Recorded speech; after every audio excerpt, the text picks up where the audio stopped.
Tá no ar mais um Dr. Cast, o nosso encontro quase que diário aqui no meu canal do YouTube, sempre com muita informação de qualidade, um grande time de profissionais para trazer com credibilidade informação para a sua noite.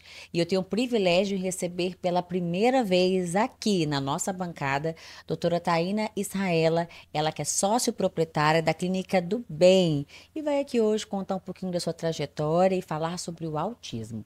Doutora, muito bem-vinda. Um privilégio recebê-la aqui. Obrigada. Eu estive recentemente na clínica de vocês, né, em Várzea Grande. Hoje são duas unidades, Isso. uma em Várzea Grande e uma em Cuiabá. Uhum. E você me contou um pouquinho da história da Clínica do Bem.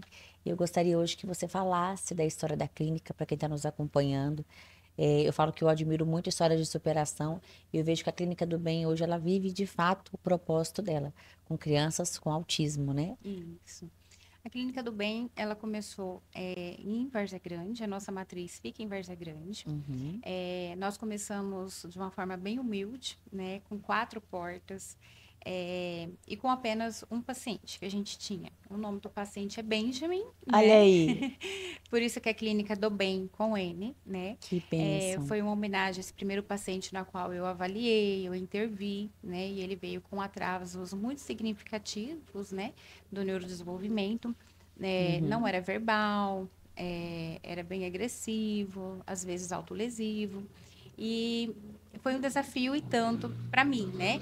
Na minha jornada. E quando a gente decidiu abrir a clínica, que foi em Várzea Grande, no escolher o nome, escolhemos o bem, né? Que hoje é uma história de superação. Hoje ele é um paciente verbal, ele é nível 1, né? E tem desenvolvido bastante. Então a gente decidiu dar esse nome para ele, né? Em homenagem à confiabilidade que a família teve na gente. Então, o Bem foi o primeiro paciente Foi da nosso Clínica do primeiro Bem. paciente. Já são quantos anos de trajetória aqui? 4 anos. 4 anos. 4 anos. E quais foram os maiores desafios, doutora Taina, que você enfrentou quando você resolveu empreender, montar a sua própria clínica? Ah, foi a gestão. É, né? É sempre desafiadora a gestão, né? Sempre. A gestão de equipe, de pessoas, ainda é um desafio, né? Uhum, Hoje a gente está em mais de 40 colaboradores e parceiros com a gente, uhum. entre as duas unidades. Então, todo dia a gente tem que estar ali conversando, somando, contribuindo, esclarecendo, né? Para que a equipe possa crescer junto com a gente. Com certeza, e vem crescendo, né? Já estamos aí Sim, duas sim. unidades, vamos caminhar para três, quatro, assim como Deus permitir abrir as portas. A Clínica do Bem hoje, ela conta com uma equipe multidisciplinar. A gente sabe que o acompanhamento para o autismo, ela necessita, né, de uma equipe multidisciplinar. Quais são as áreas e as atividades que são trabalhadas na Clínica do Bem hoje? Hoje na clínica a gente tem diversas especialidades. Eu vou Uhum. nomear algumas, né? Sim. Psicologia, Uhum. psicopedagogia, fono, terapia ocupacional, musicoterapia e nutrição. Então a gente está em seis. E fisioterapia, que eu esqueci, em 7 especialidades multidisciplinar na clínica, em ambas unidades. Uhum. Você é quem faz a avaliação, os Isso. laudos de cada paciente, né? Como que você enxerga hoje, doutora, a responsabilidade em entregar um laudo para a família? Olha, o fechar de um diagnóstico, ele exige muita responsabilidade, né? E um diagnóstico assertivo, porque depois do diagnóstico fechado, é difícil a gente rever esse diagnóstico. Então, a gente tem que ter certeza, tem que aplicar a bateria de teste corretamente, né? Para que tenha valia naquele resultado, porque a gente tem que ter uma responsabilidade para não rotular, né? Uma criança ou fechar um diagnóstico de peso, que é como é o autismo, sem ter certeza daquilo, né, do que você está falando ali no documento. Então, hoje, quem faz as avaliações comportamentais na clínica é somente eu, em ambas as unidades. É uma grande responsabilidade. Para a gente começar falando sobre o autismo, doutora, eu gostaria que você definisse para a gente o que que vem a ser o transtorno do espectro autista, né, que é o TEA, e quais são os principais sinais que uma criança, né, tem autismo. Tá. O transtorno do espectro autista é um transtorno, né? E o que que isso significa? A criança ela já nasce com Uhum, autismo, né? uhum, Ela já nasce com essa predisposição do autismo. sim. É como se na construção do cérebro dela, das suas redes neuronais, né, viesse com algumas determinadas falhas, né? Uhum, Eu sempre gosto de explicar como uma rede de pesca. ou a rede da tela, né, da janela que a gente conhece, Sim. né? Ali tem alguns pontos, alguns nozinhos que são fluidos interligados. Então, é como se em algumas determinadas áreas essa informação não passasse, né? Quais informações que seria? Essa da comunicação, da interação social, de comportamentos restritos e repetitivos. Então, esses são os principais sinais que seriam indicativo para o TEA. Perfeito. Como que os pais podem identificar, né, precocemente os sinais do autismo? A gente sabe que quanto antes é observado isso pelos pais e buscado ajuda, melhor é para as crianças, né, doutora? Sim, sim. Geralmente, os primeiros sinais ele vai dar em torno de 1 a 2 anos de idade, né? O baixo contato visual é um dos fatores predominantes, né? Uhum. A comunicação, falha na comunicação, comportamentos repetitivos ou estereotipados, né? Andar na ponta dos pés, né?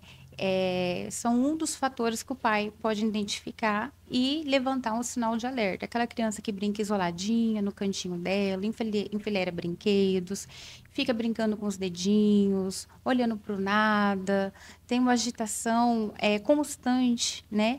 Então, são alguns sinais que os pais precisam acompanhar, né? Dessa criança, ou com a escola, ou com a família, e levar para uma possível avaliação. Perfeito, doutora. Quanto antes a intervenção, melhor? Sim, quanto antes a intervenção, melhor, né? Segundo os estudos, a gente tem o que a gente chama de neuroplasticidade cerebral.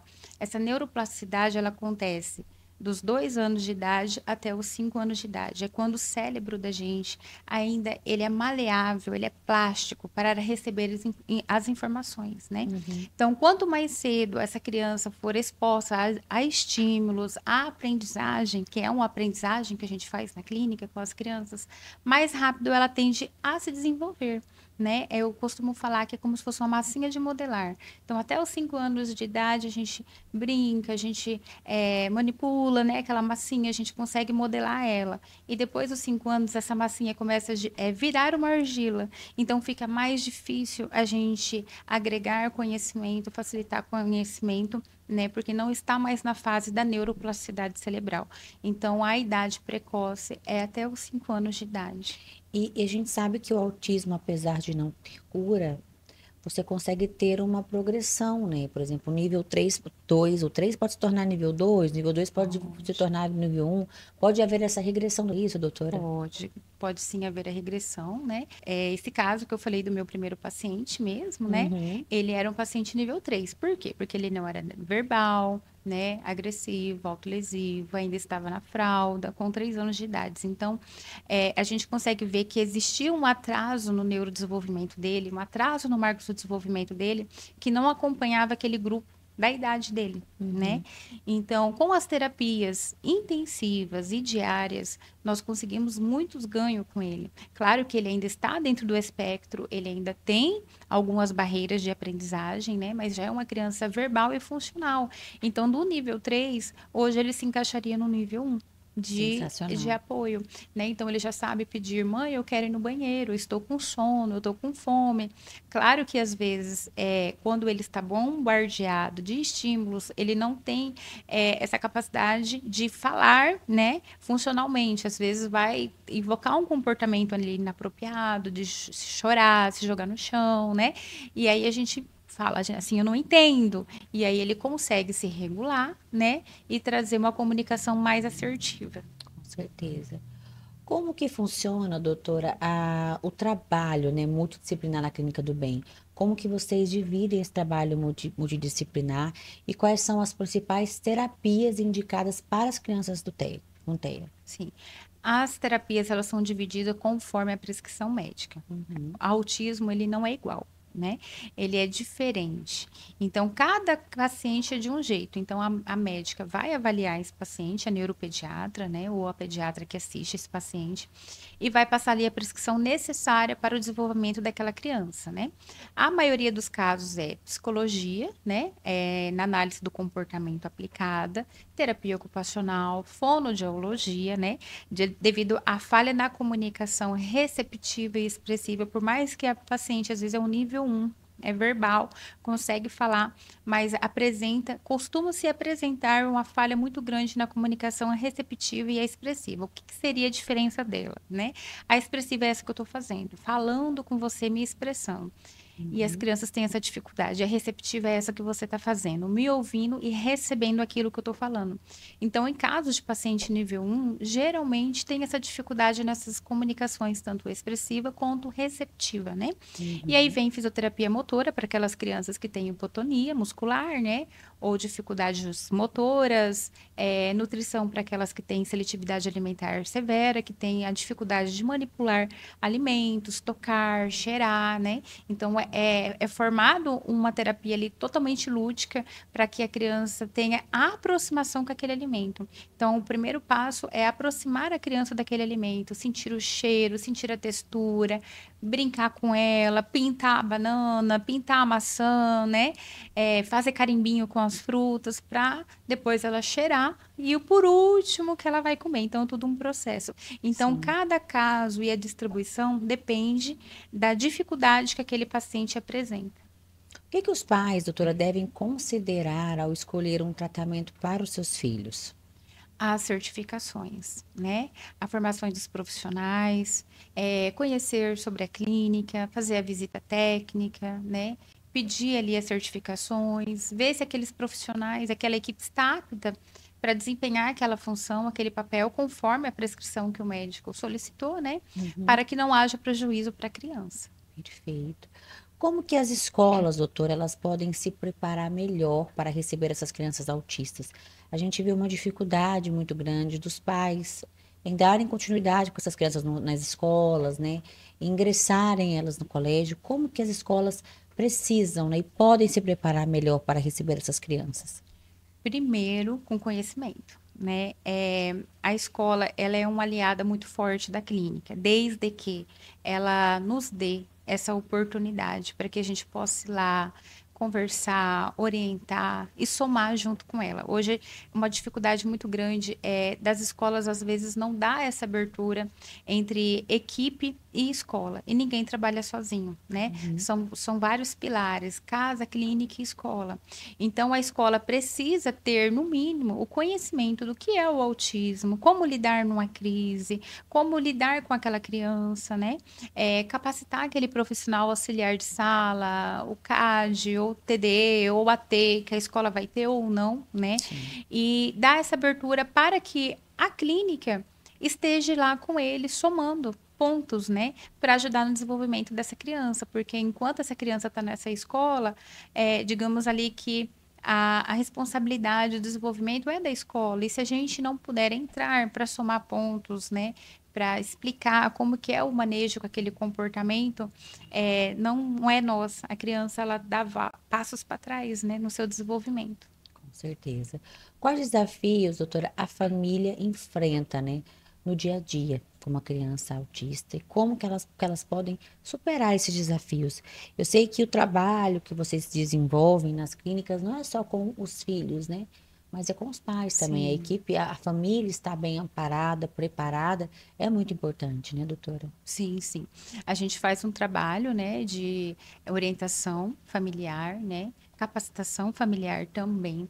E o que a própria família tem que estar instruída é na inclusão desse paciente. Porque Uhum. muitas vezes a família exclui esse paciente, né, com medo dele não ser capaz, dele não dar conta, dele não desenvolver, e acaba que coloca a criança numa bolha. E isso não é Sim. o indicado. O indicado é quanto mais estímulo a criança tem, por mais que pode ter um comportamento inapropriado, né, em algum ambiente externo, como um shopping, um mercado, é importante que ela seja exposta a esse estímulo, né, com supervisão do pai, com o treinamento que o pai recebe da clínica, para que aquele cotidiano, né, que ele tem ali todos os dias de ir no mercado, de ir no shopping, de ir no parque, se torne algo natural, algo Uhum. generalizado, né?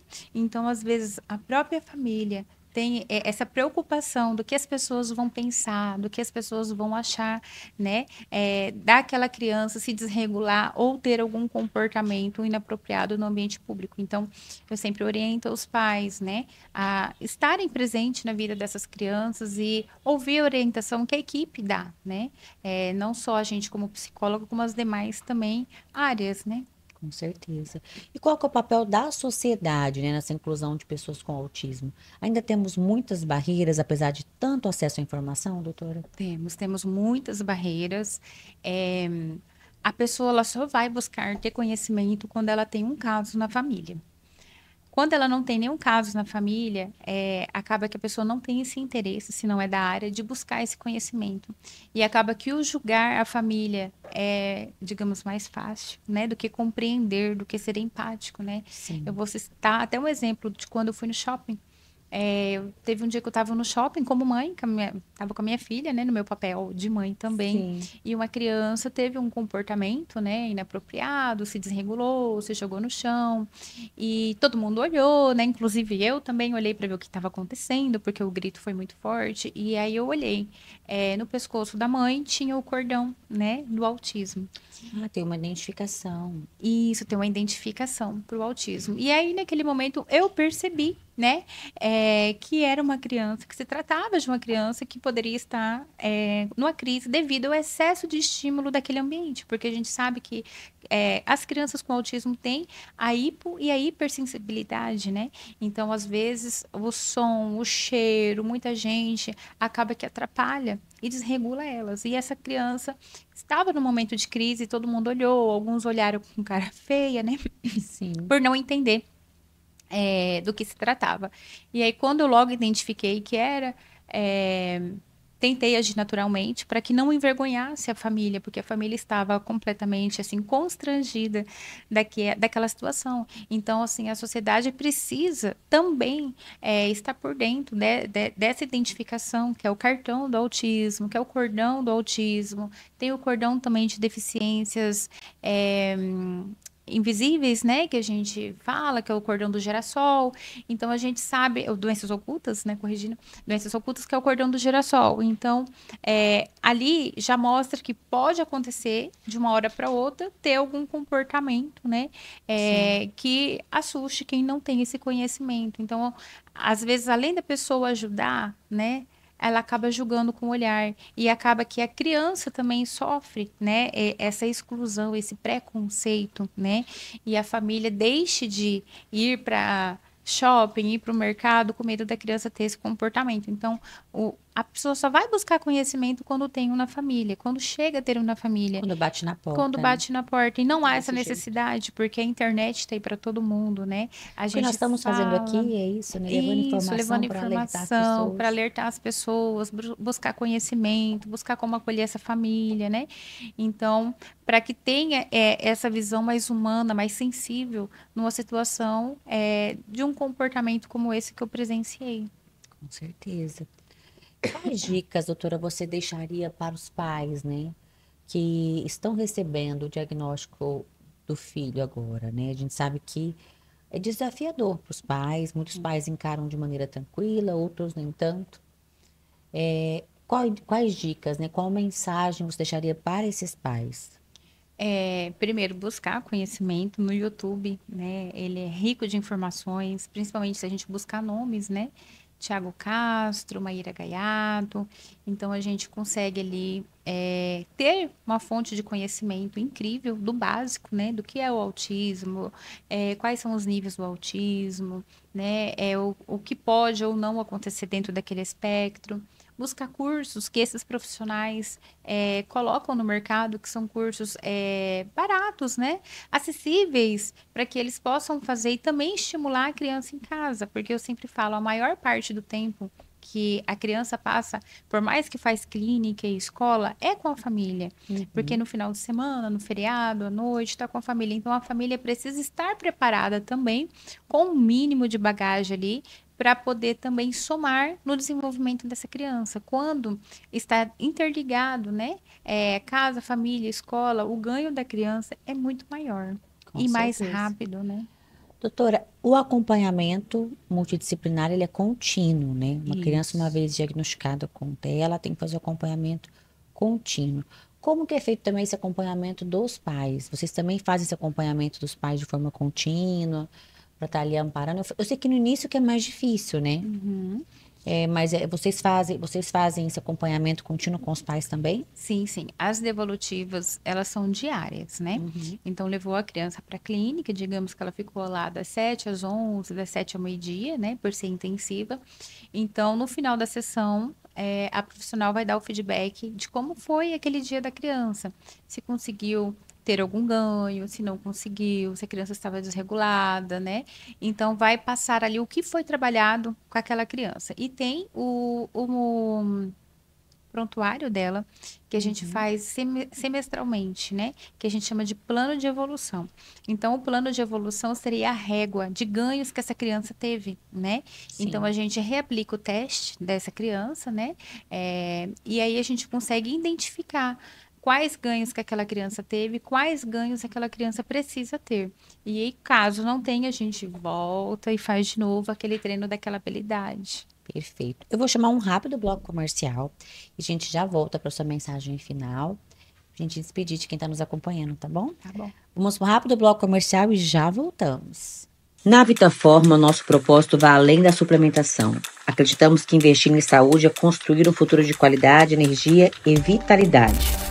Com nossa linha de suplementos de alta qualidade, como a creatina, a VitaCarb, Vital Q12, a melatonina, o ômega 3 e a creatina em goma, oferecemos soluções práticas e eficazes para quem busca viver mais e melhor.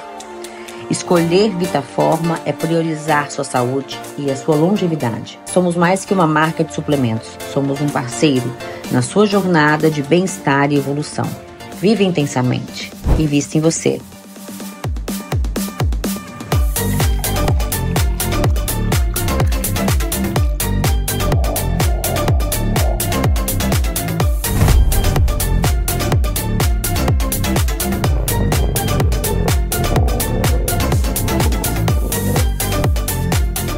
Vitaforma, uma nova forma de viver a vida.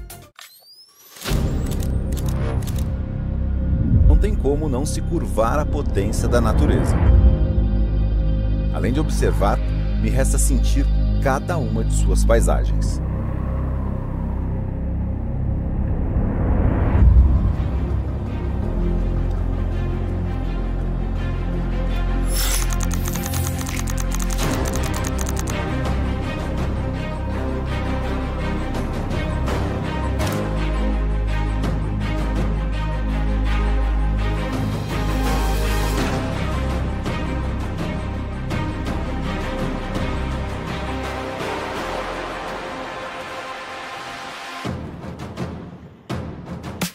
Não é só bonito, é muito forte.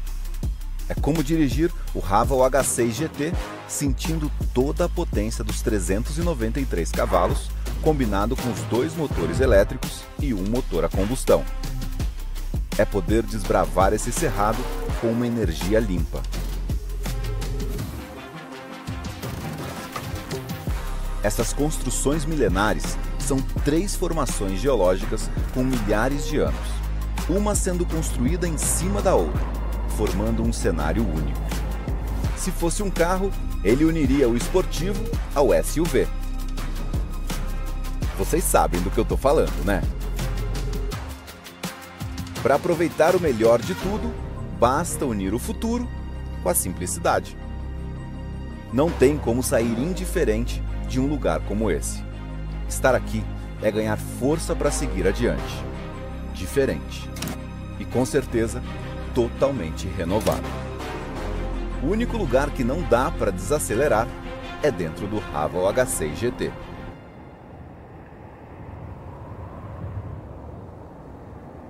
O amanhã chegou na Chapada dos Guimarães. Hello, tomorrow. Conheça a farmácia de manipulação Splendore. Oferecemos um ambiente aconchegante, um laboratório completo para manipular as suas fórmulas e uma linha própria e exclusiva da La Splendore, com produtos de skincare e suplementação. Na Splendore, você pode também agendar uma consulta farmacêutica para obter orientações personalizadas. Visite nossas unidades em Rondonópolis e Primavera do Leste. Splendore Farmácias de Manipulação. Há 11 anos, suplementando saúde.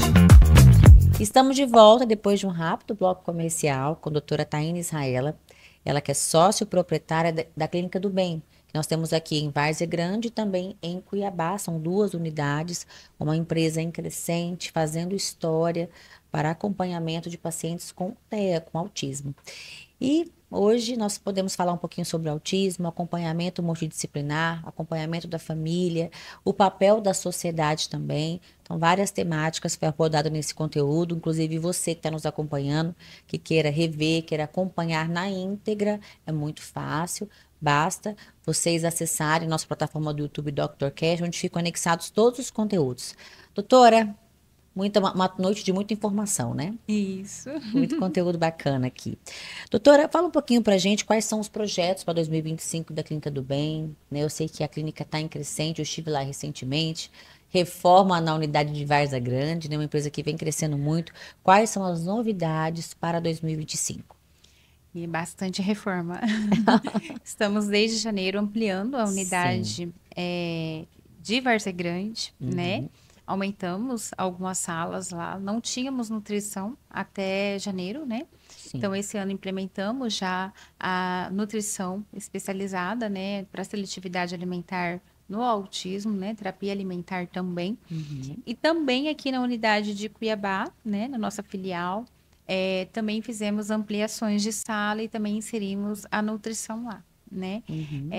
Talvez temos o projeto de abrir mais uma unidade, está na vontade de Deus, né? Nos planos de Deus. Amém. E se tudo se encaminhar, eu acredito que 2025 para 2026 novas portas vão se abrir, né? Então a gente coloca, né, nos caminhos de Deus e vamos deixar que Ele decida, né?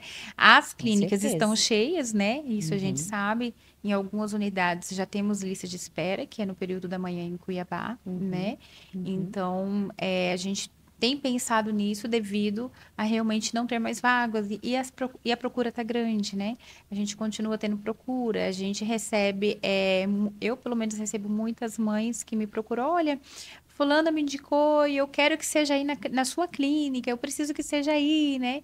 Isso é muito legal, né? Que é aquela propaganda boca a boca, né? Que chegou numa outra mãe devido ao resultado que seu filho teve, né? Com certeza. E a tendência é crescer cada vez mais, né, doutora? Doutora, qual que é a importância dos pais ao levarem as crianças para fazer uma avaliação e saber da certificação desses profissionais, da equipe que o acompanha? Nós tivemos aí alguns casos recentes, né, de profissionais que às vezes não tinham certificações adequadas. Qual que é a importância de saber de fato a verdadeira certificação e se esse profissional está apto a diagnosticar, a emitir um laudo desse paciente? É importante, né, pedir uma verificação, um currículo. A gente sabe que tem a lei, né, que protege dados, mas nada que seja pedido na clínica que a gente não forneça ali fisicamente, mas é pedir realmente o diploma, né, da faculdade, o diploma da graduação, da especialização. Porque a gente não tem como confiar naquilo que o outro fala 100%, né? É uma cidade muito grande, são muitas pessoas, né? Então, isso pode causar um impacto muito grande no desenvolvimento da criança. Não tem como a gente trocar gato por lebre, né? Com certeza. Não tem como eu ser psicóloga e eu ofertar um serviço de terapia ocupacional. São abordagens diferentes, são áreas diferentes, né?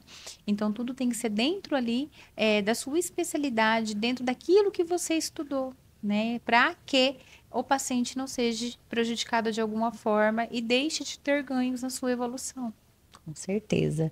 Foi muito bom receber você aqui, por um bate-papo muito leve. Ela que chegou cheia de receios, né? Que a gente já está acostumado, mas foi muito bem nas explicações, nas explicitações, muito clara. Eu entendi perfeitamente toda a mensagem que foi passada aqui hoje.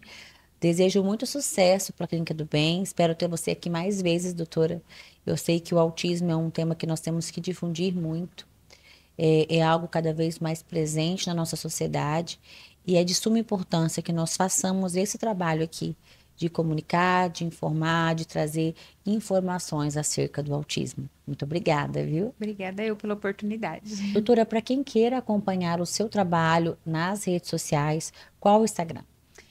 O meu é Taína com Y, né? Israela. E o da clínica é Clínica do Bem com N, aba.